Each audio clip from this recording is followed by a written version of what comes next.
Regalo galing sa akin. Regalo para sa akin? Opo.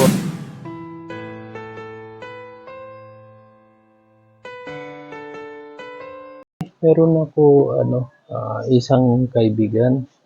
Meron siya birthday. Bili ako regalo. Kaso, ilan taon? Basta ka edad niyo. Yung parang, ilan taon na kayo? 50? Oh, parang ganun din siya. Pero meron siya birthday. Gusto ko maganda regalo bigay ko sa kanya. Pwede kayo magtulong sa akin? Video ko na lang siya para alam niya na bili ko na kayo nagpili, hindi ako. Kasi hindi ko talaga alam taste niya. So kung anong sa tingin niyo maganda, turo niyo ako para bigay ko sa regalo. Yung damit niya, oo. Pwede? Kung anong maganda para sa inyo, bigay ko na lang siya regalo. Huwag niyo isip yung mga price niya, basta maganda siya. Ano ba height niyo, ma'am? Ano lang, 5. 5? 5 to, ganun. Oh, parang ganun din siya. Kaso hindi ko alam ano ba gusto niya. Mamaya, mali-mali binili ko. Yan na lang. Ito, maganda siya. Green? Ito? Ito, maganda? Sige po. O, ganun din size niya, ate. Oh, kasha? O, di kasha din sa kanya. Same yan, ate. Pare-parehas yan. Ito na. Okay. Kaya,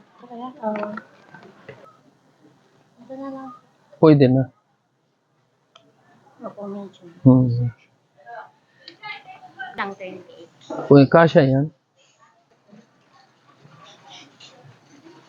Si ate na lang mag-decide. Kasi parehas sila. Okay lang? Ito na lang. Okay na to? Pwede na? Ipaparigalo? Na yung birthday niya, gusto ko bonga-bonga yung ano niya, gift niya, yung maganda. Gusto ko pag tanggap niya, masaya talaga siya. Ako lang. Tama na yan? Oo. Para sa inyo, tama na yan? Para sa akin, tama na yun. Okay. Ate, matagal kayo dito?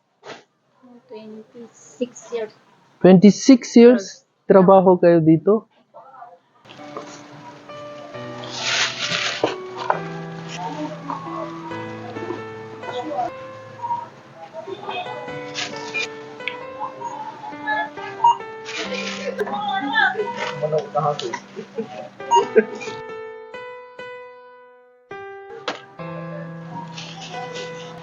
Thank you.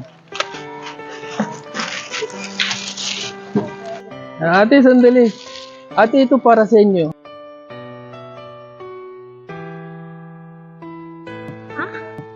Regalo galing sa akin. Regalo para sa akin? Opo. Sa inyo talaga to. Okay, thank you, kuya. Hindi ko akalain na ibibigay niyo sa akin Yes to. po, kasi nakita ko kayo, sabi ko na yun, regalo ko si ate. Thank you po. Okay? Thank you po. Expect na ibibigay niyo ito sa akin. Oo, kasi nakita ko. Surprise ko lang. Ibigay niyo sa iba. Kaya tinanong ko kung anong gusto nyo, kung anong type nyo para sa inyo na talaga yan. So wala kayo reklamo na yun kasi kayo ang napili, ha? Ay, sige po. Thank you po. Salamat, ate. Ingat Sige po, kayo. thank you. Kasi 26 years na kayo trabaho dito.